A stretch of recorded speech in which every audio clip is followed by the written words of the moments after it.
salah satu saran saya untuk memboost up testosteron pada laki-laki itu ada 2 tumbuhan yang Anda makan, atau mungkin ada 2 ciptaan Allah untuk yang Anda makan. Yang pertama habatus sauda, yang kedua kunyit.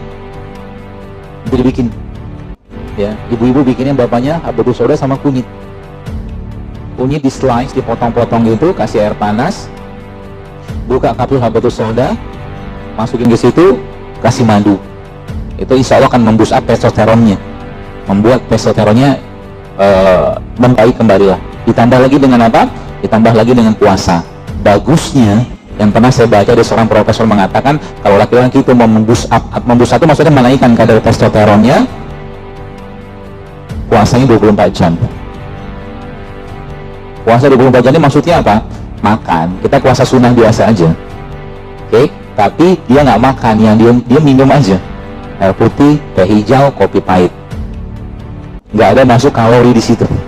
Maka nanti lemaknya di badan dia akan dibongkar oleh tubuh dan muncullah hormon-hormon yang kategori hormon anabolik. Anabolik hormon itu hormon yang membangun, termasuk nanti dia akan memboost up testosteron juga. Jadi laki-laki itu obat kuatnya adalah hidup sehat. Obat kuatnya tanda kutip ya. Kemarin saya ngisi di daerah Penggilingan, itu salah satu panitia itu cerita ke saya, dokter, benar sih kata dokter, dia bilang, kenapa setelah saya kurangi ini, makan ini, saya stop, ternyata Masya Allah tiap hari bergairahnya luar biasa, kata beliau. Tiap hari loh. Sampai katanya isinya kelabakan melayani dia.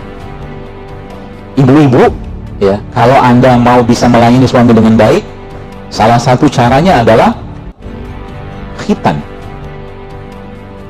wanita. Itu cara untuk membuat Anda selalu merasa seperti gadis nanti. Khitan wanita itu. Kalau Anda belum menopause bisa. Kalau sudah menopause, nasib. Bahkan saya ketemu dengan seorang ibu-ibu, subhanallah, ibu ini sudah menopause, tapi dia cerita ke saya kita karena udah deket gitu kan. Dia cerita ke saya, kemampuan dia dalam melayani suami masih seperti gadis. Luar biasa kan?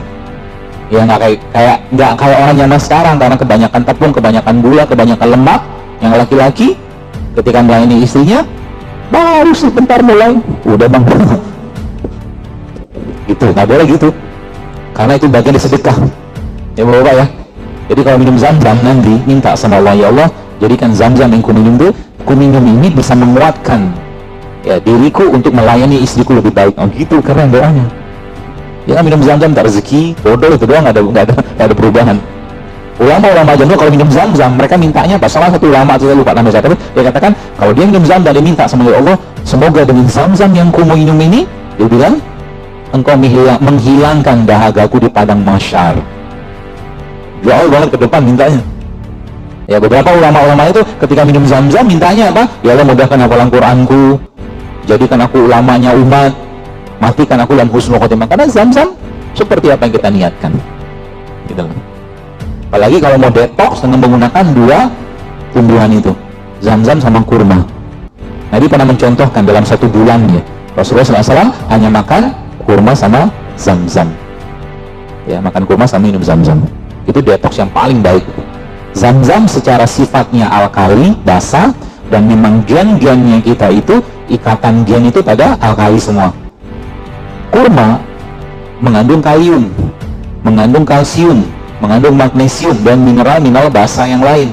Makanya minum zam-zam sama makan kurma itu bisa bikin bahagia. Kalau nggak ketemu zam-zam sama kurma, mama makanlah buah. Karena buah secara umum bersifat basah.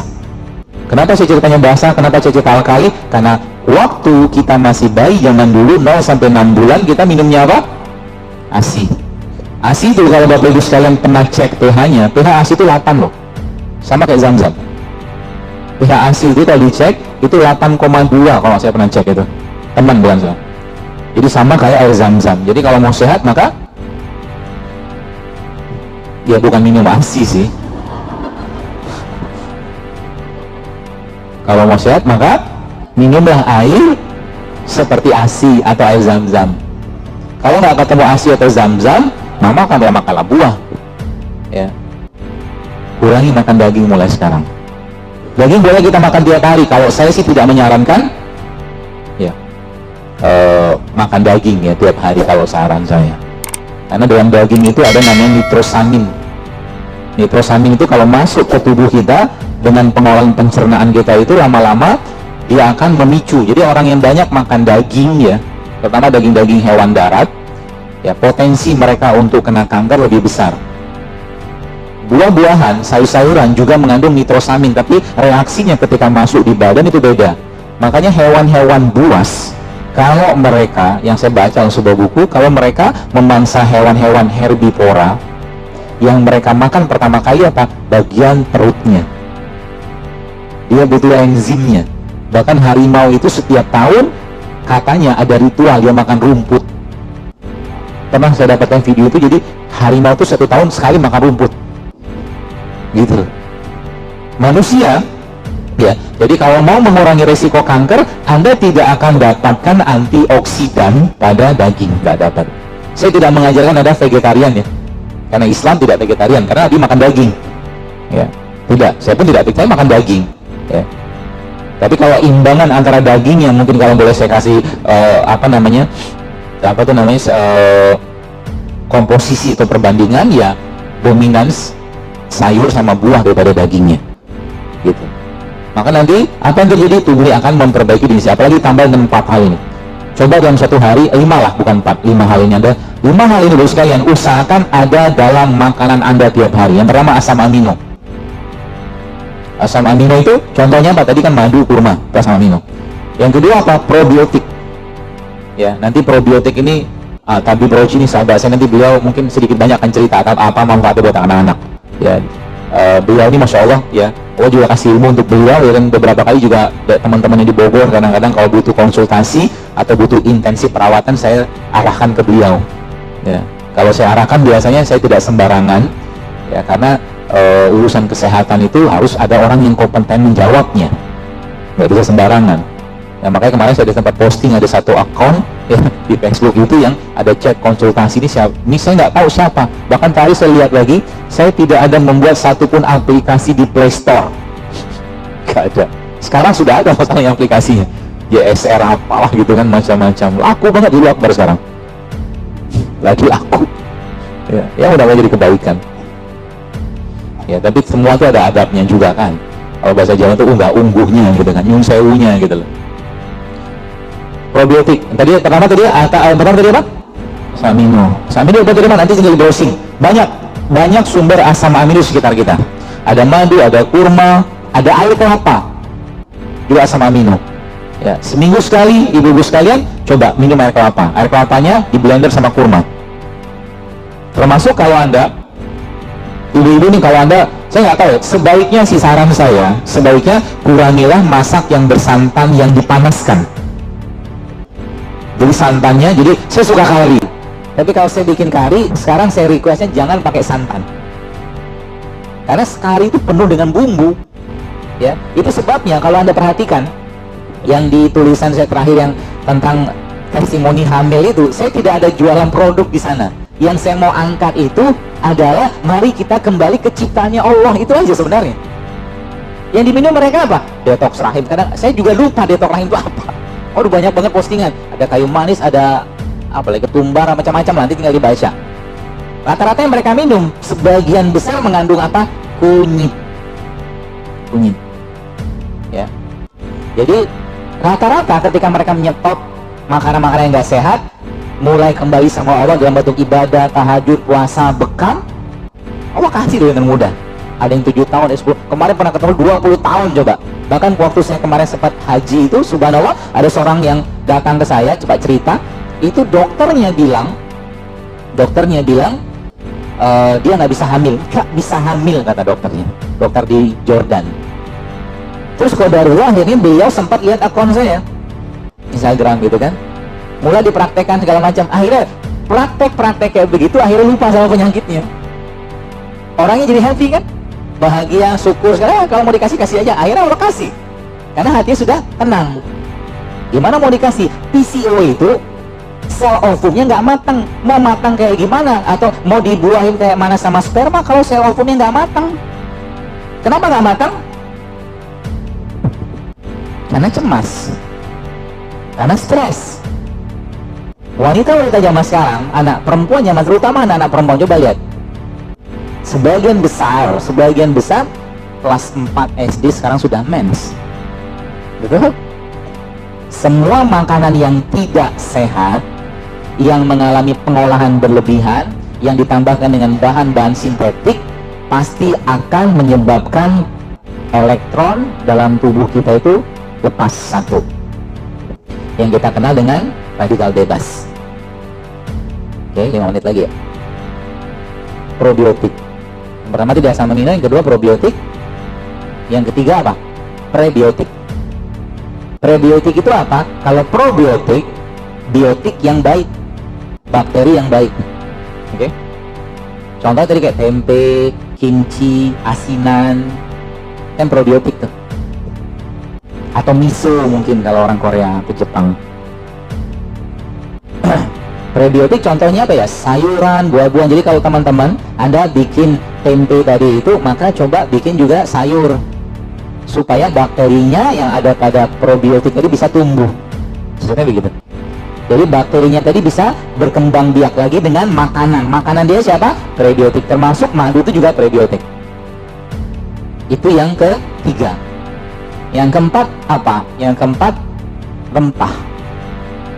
Rempah itu contohnya apa? Banyak lah, ibu-ibu udah paham banget loh. Itu rimpang. Kalau rempah itu ya kayak cengkeh, kayu manis, ketumbar, kapulaga, jinten, bunga lawang, itu rempah. Yang negeri ini lupa bahwa kita itu negeri rempah.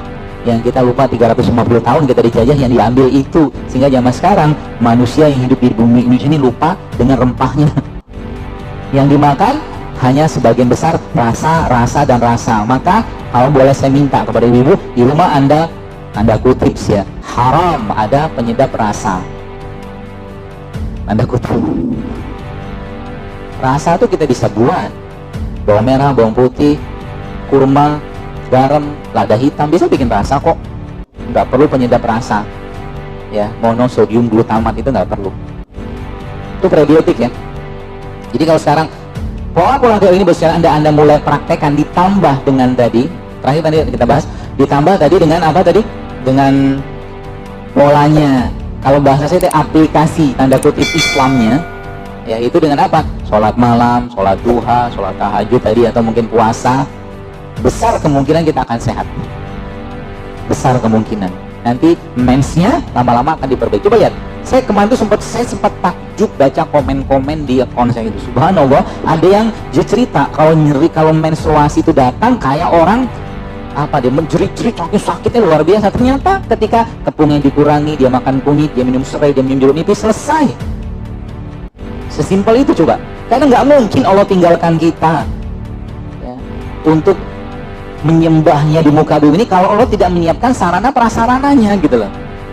Jadi Indonesia ini kalau boleh saya katakan ya kita harus jujur akui, kita apa ya, manusia yang kurang bersyukur dengan rempah dan rimpang yang Allah ciptakan untuk negeri ini. Saya bisa bayangkan kalau seandainya rakyat Indonesia tiap hari makan rempah, tiap hari makan rimpang, nggak banyak makan yang nggak sehatnya, Indonesia harusnya jadi negara yang bebas kanker harusnya. Karena semua jenis rimpang-rimpangan itu anti kanker semua sebagian besar.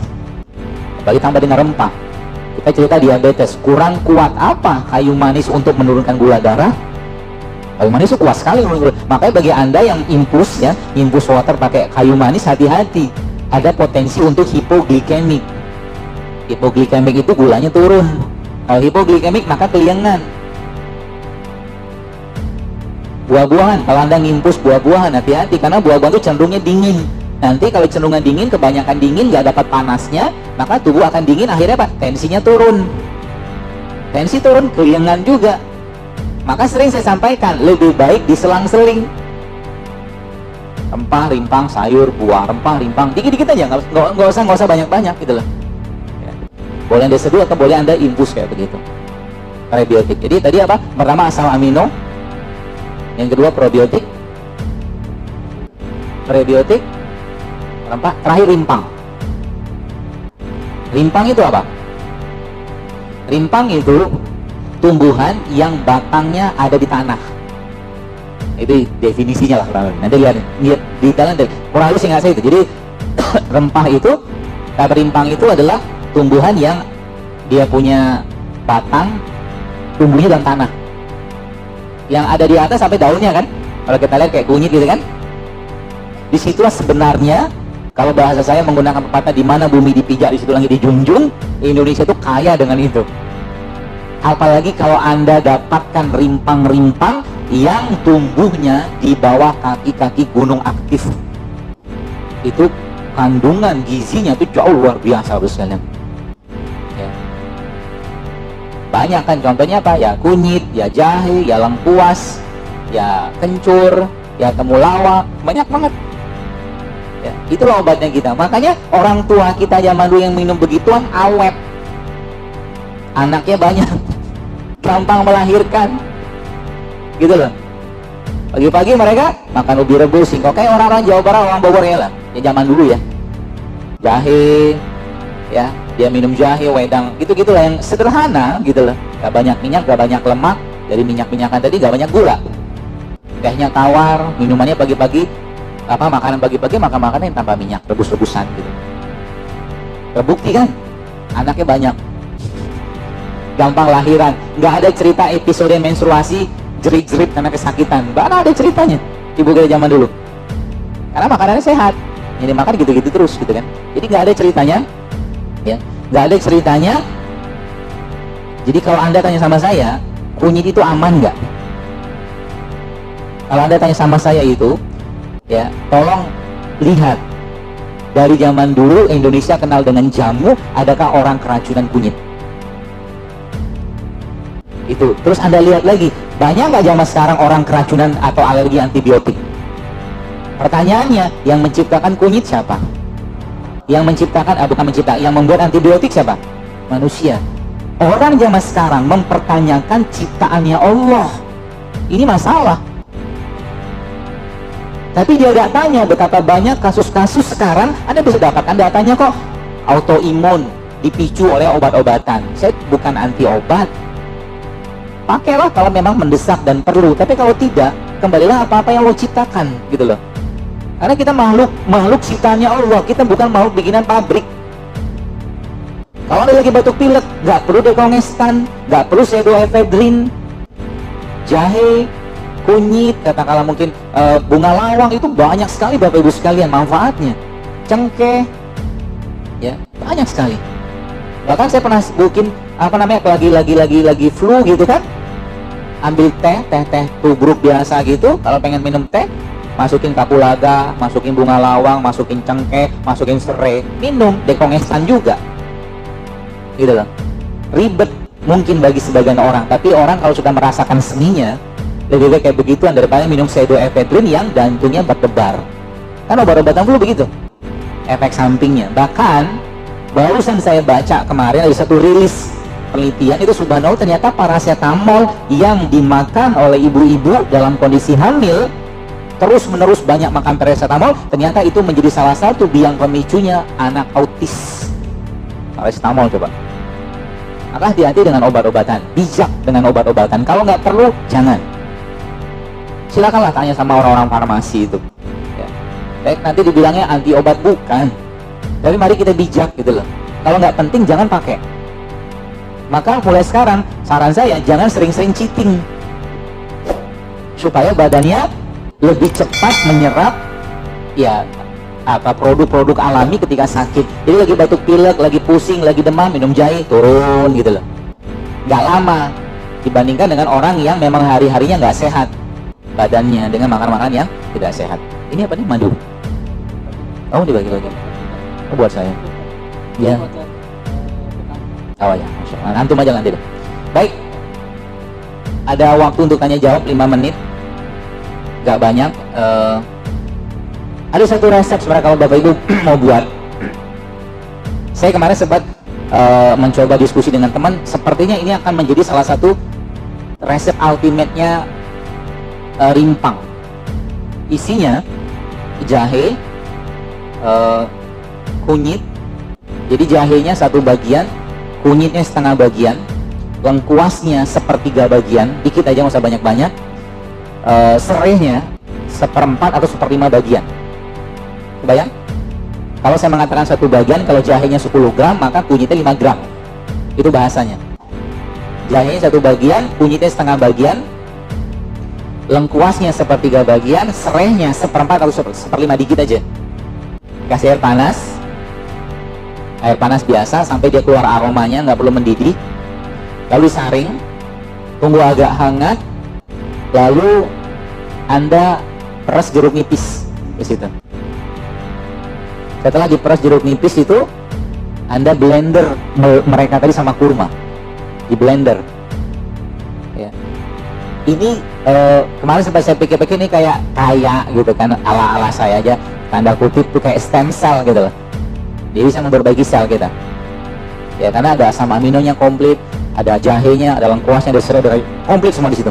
Bisa dibikin. Kalau mau jual tuh bagus tuh yang buat jualan. Dikasih kurma ya. Ampasnya buat dibalurin ke badan, di blender ya, jadi dia kayak serbuk gitu, nanti dibalurin yang psoriasis, yang biduran, yang botak, seperti itu, yang ubanan, seperti itu ya, buat ngalusin kulit, banyak banget rimpang manfaatnya.